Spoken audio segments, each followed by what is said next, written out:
जय माई की मित्रों, मैं आचार्य राजेश राज मिश्र ब्रह्म शक्ति रहस्य वेद विज्ञान चैनल के माध्यम से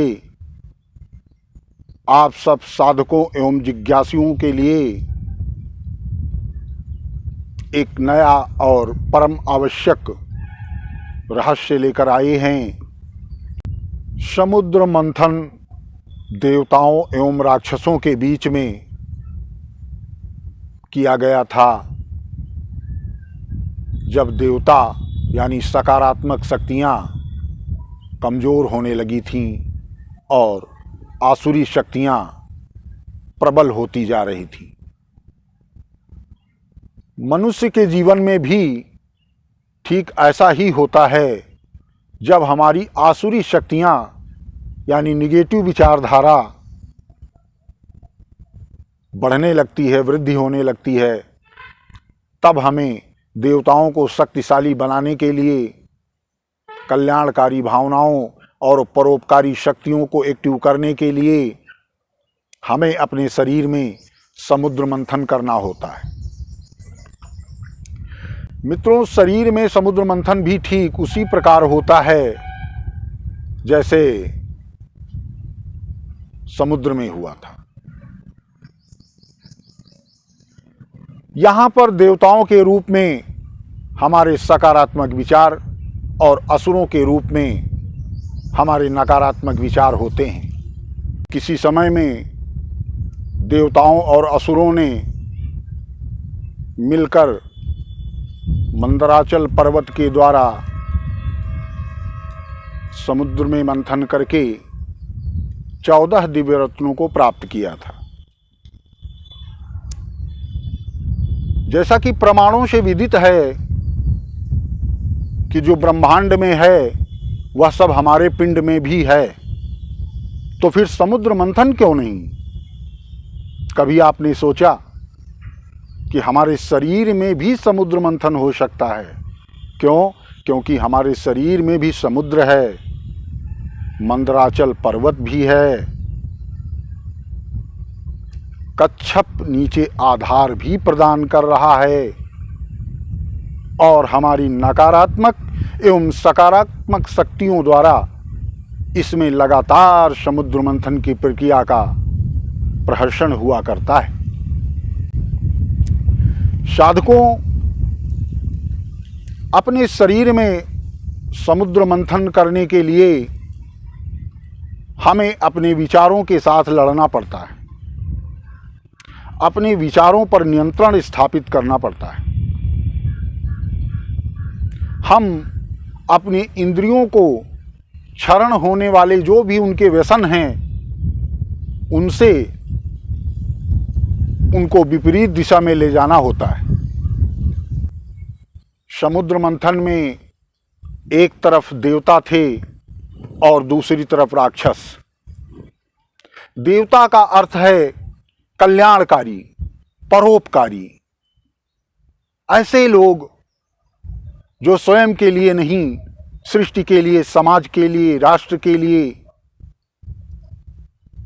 अपना योगदान देने के लिए, सबका कल्याण चाहने वाले विचारधारा के लोग, जिन्हें हम देवताओं के रूप में जानते हैं। मित्रों, वहीं ठीक इसके विपरीत आसुरी कर्म करने वाले, लोगों को तकलीफ देने वाले, दुख देने वाले, अनायास ही विपरीत और विषम स्थितियां उत्पन्न करने वाले विपरीत विचारधारा के लोग, जिन्हें हम राक्षस कहते हैं, असुर कहते हैं। मित्रों, ठीक इसी प्रकार हमारे शरीर में भी जब हम किसी चीज के बारे में सोचते हैं, चिंतन करते हैं, तो दो तरह की आवाजें आती हैं मित्रों। एक सकारात्मक होती है और एक नकारात्मक होती है। अब करना यही है कि ये जो सकारात्मक है ये देवता हैं, ये कल्याणकारी हैं, और जो नकारात्मक विचार उत्पन्न हो रहे हैं ये असुर हैं, ये विनाशकारी हैं।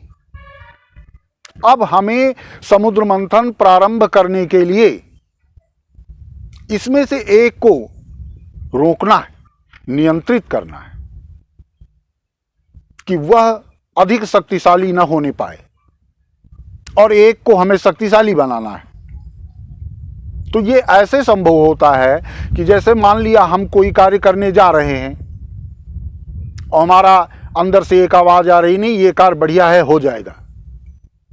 फिर दूसरी तरफ से आवाज़ आती है, नहीं ये बेकार है, इसमें तो बहुत नुकसान है, इसमें तो बहुत समस्याएं पैदा हो जाएंगी, ये तो खतरनाक है, इसमें तो हजारों का नुकसान हो जाएगा, वगैरह वगैरह। तो अब इसमें आपको ये चयन करना है कि इसमें से कौन से विचार सकारात्मक हैं और कौन से नकारात्मक हैं। सकारात्मक विचार वही हैं मित्रों जिनका उद्देश्य परमार्थ में है, दूसरों के कल्याण में है।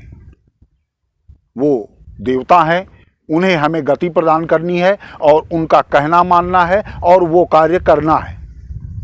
और जो नकारात्मक विचार हैं जिसमें किसी प्रकार की सांसारिक हानि अपनी या दूसरों की विशेष रूप से चिन्हित किया जाता है, वो नकारात्मक विचार जो नेगेटिविटी पैदा करते हैं, ऐसे विचारों को जब हम नियंत्रित करते हैं, समायोजित करते हैं, तो समुद्र मंथन की प्रक्रिया हमारे शरीर में प्रारंभ हो जाती है।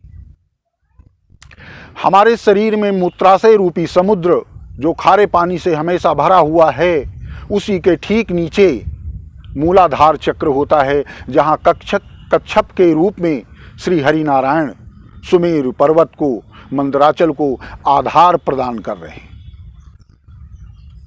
मित्रों, मूलाधार चक्र की आकृति ठीक कच्छप के समान ही है और वह कुंडलिनी का आधार भी माना जाता है।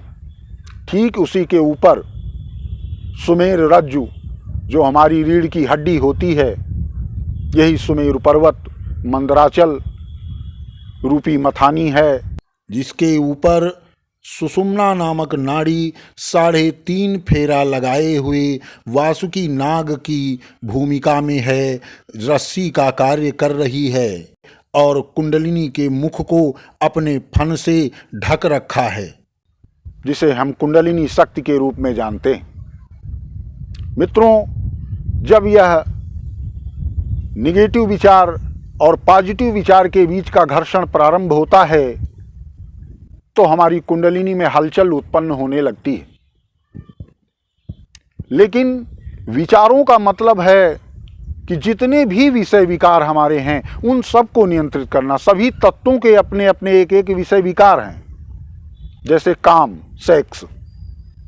सेक्स में भी हमें यही करना है कि अगर हमारी इच्छा हो रही है तो हम उसको नियंत्रित करें, अपना दिमाग किसी अन्य क्षेत्र में लगाएं, अध्यात्म में लगाएं, भजन में लगाएं,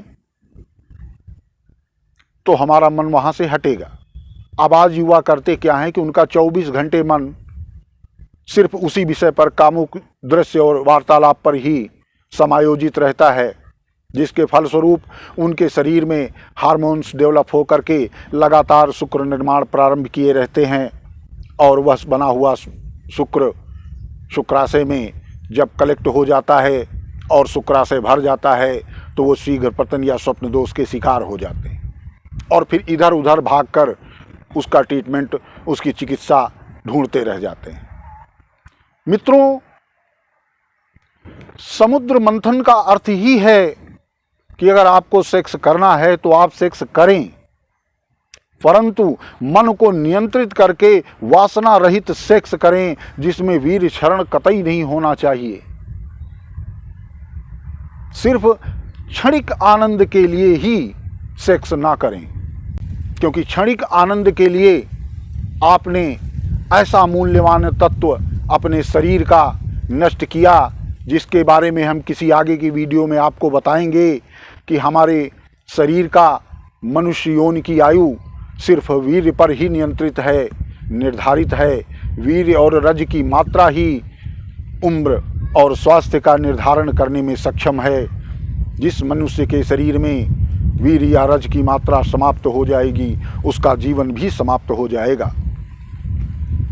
तो समुद्र मंथन समुद्र मंथन का मतलब ही सीधा सीधा आप लोगों की समझ में आ गया होगा कि यदि हम अपने विचारों को नियंत्रित करके कल्याणकारी विचारों को शक्ति प्रदान करें तो हमारे शरीर में समुद्र मंथन प्रारंभ हो जाएगा और फिर निरंतर इसे गति देते रहें तो हमारे कुंडलिनी चक्र एक्टिव होते जाएंगे और हमें 14 रत्नों की प्राप्ति हो जाएगी। जी हाँ मित्रों, 14 रत्न वो 14 गुप्त और दुर्लभ विलक्षण सिद्धियां हैं जो कुंडलिनी के जागृत होने पर मनुष्य के अंदर स्वयमेव प्रकट हो जाती हैं, जिन्हें हम रिद्धि सिद्धियां और विशिष्ट शक्तियों के रूप में जानते हैं। मनुष्य शरीर में समस्त रिद्धि सिद्धियों का भंडार है, समस्त शक्तियों का भंडार है। ये जितना भी ब्रह्मांड में है सब हमारे शरीर में, हमारे पिंड में भी उपस्थित है।